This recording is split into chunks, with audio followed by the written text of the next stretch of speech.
Tryggvi, tap í þessum leik. Hvernig er tilfinningin eftir þennan leik?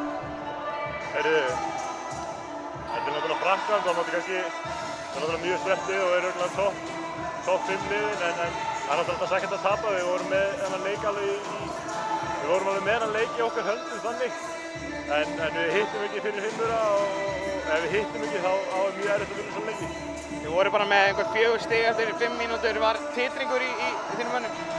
Já, það sett nú bara fyrst á spenningur og það er þetta og hitta og maður þurfti að læra inn á hittið og leið og við fundum út hvað þeir gera þá byrja að geta lokað á það og sett að þeir skora varla neitt í langan tíma þar til liðin byrja að breyta sín stíl og byrja að vinna á öðrum hlutum og keyra á annað sem byrja menn aftur að skora en það sést að við getum stoppað hvaða lið sem við viljum.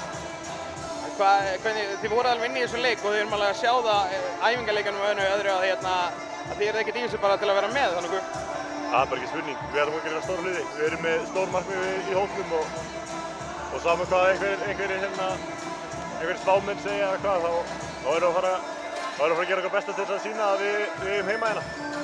Á morgun Tyrkirnir, það eru leikmenn þar sem hafa verið nefndir í kringum NBA. Hugsa menn mikið um það þegar þeir fara inn í svona leiki?